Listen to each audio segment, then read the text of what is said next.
Paisanas y paisanos, muy buenas noches tengan todos ustedes. Bienvenidos a su canal, El Son Político de Tasco. Hoy, domingo 15 de diciembre del 2024. Vamos a seguir comentando la historia de Guerrero, de nuestro gran estado de Guerrero, a través de sus gobernadores. Hoy corresponde comentar sobre el tercer gobernador, que fue el coronel Miguel García. Pero antes voy a dar lectura a unos párrafos de este libro que ya lo he presentado.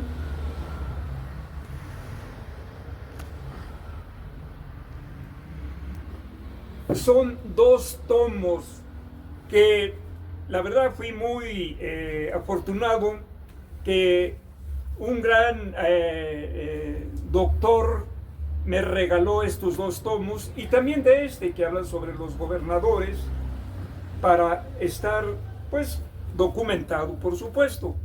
Vamos a leer el contexto histórico en que se desenvolvía el estado de Guerrero, la historia, la madre de la vida, la auxiliar de la política, porque sin la historia no podríamos hoy hablar sobre los grandes acontecimientos que están pasando en México después de que gobernó el país el presidente López Obrador y ahora la doctora Claudia Sheinbaum.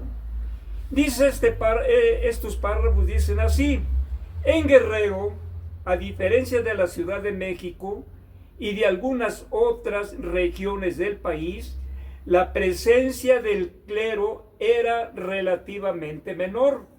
Se concentraba sobre todo en el centro y norte del estado, de manera concreta en Chilapa, Tixla y Tasco.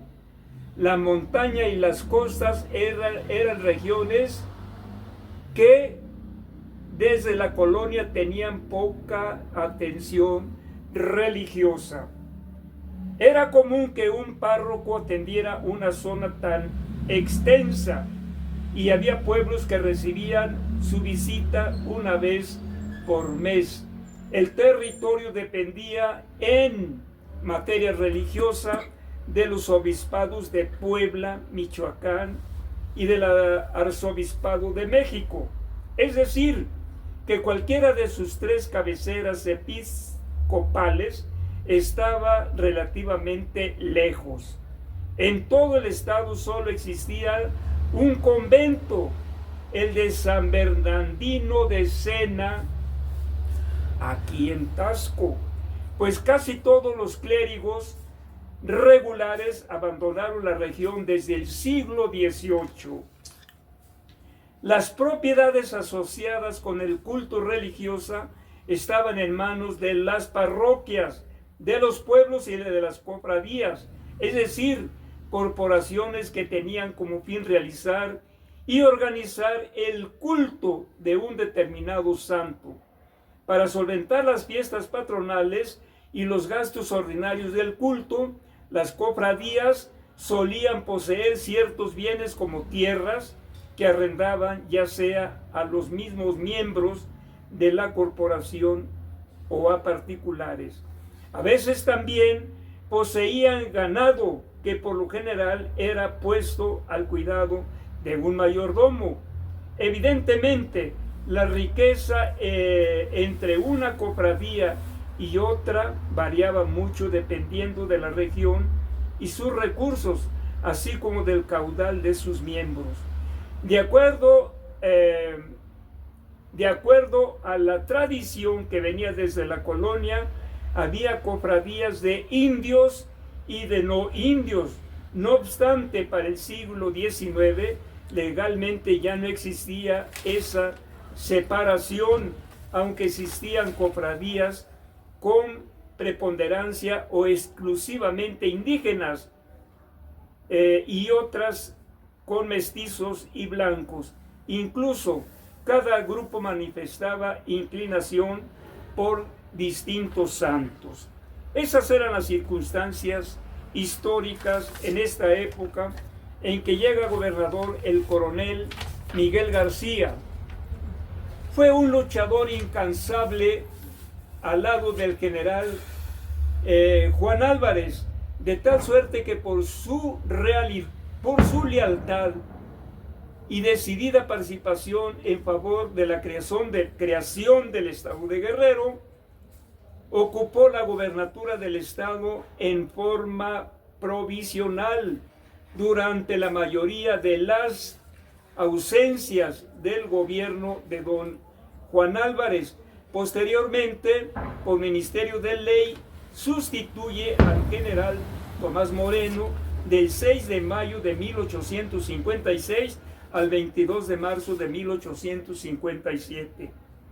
En este tiempo dispuso de que se tomaran medidas para reparar el camino que conducía al puerto de Acapulco por encontrarse en mal estado y hacer complicado el tráfico del comercio entre ese puerto, las ciudades menores del estado y otros puntos del territorio nacional. En Atoyac se instaló un establecimiento literario auspiciado y dirigido por el general Joaquín Rea, que en forma voluntaria prestaba sus servicios para impulsar la educación en el sur.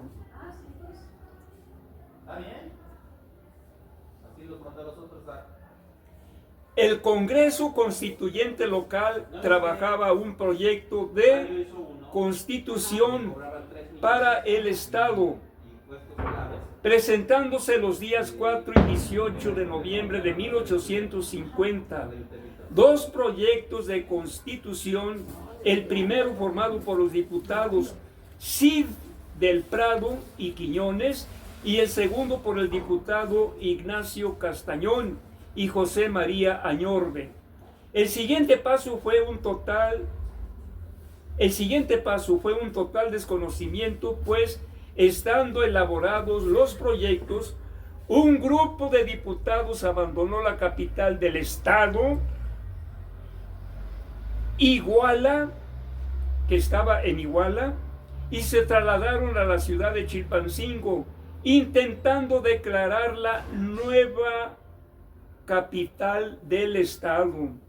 El gobernador Miguel García, por medio del periódico La Aurora del Sur, este era el periódico, invitaba a los diputados a trabajar unidos y lograr elaborar la constitución del nuevo estado, claro, el estado de Guerrero.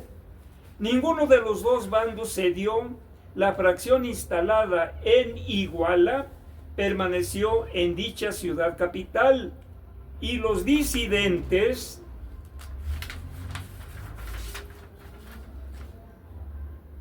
instalaron en Chilpancingo, se trasladaron a la Ciudad de México, donde lograron que el Congreso General los acogiera y se citara a los de Iguala y a trasladarse a la capital del país a discutir los proyectos.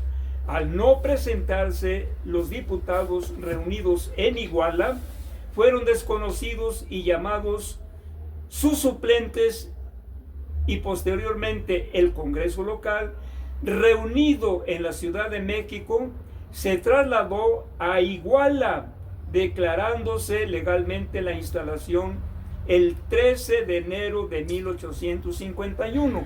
Ya habíamos dicho que en Iguala habían estado los poderes del Estado, de la misma manera en Tixla, y finalmente pues quedó ya en la ciudad de Chilpancingo como hasta ahora lo vemos.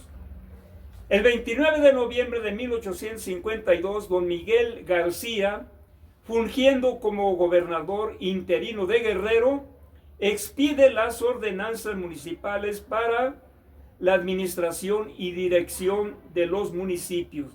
Posteriormente estaría al frente del Poder Ejecutivo sustituyendo por ministerio de ley al general Tomás Moreno, del 6 de mayo de 1856 al 22 de marzo de 1857. El general Miguel García muere en la ciudad de Tixla el 6 de julio de 1875. Estos son, permítanme un momentito,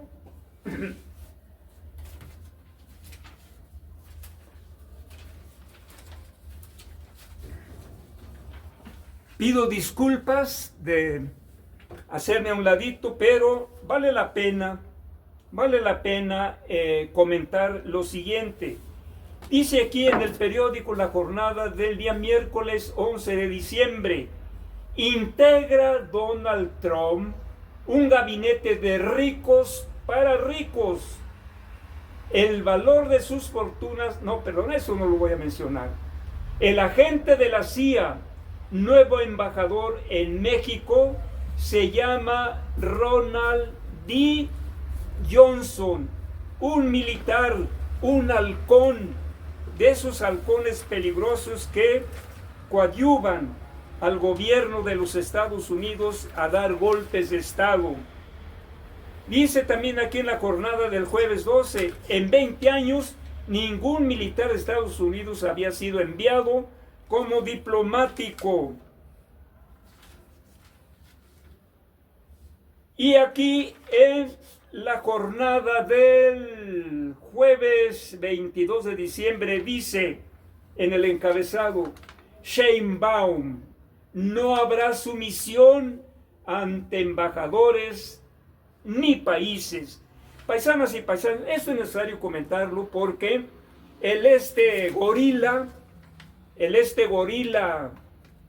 dictador pronazi quiere asustarnos con el petate del muerto al pueblo de Taxco.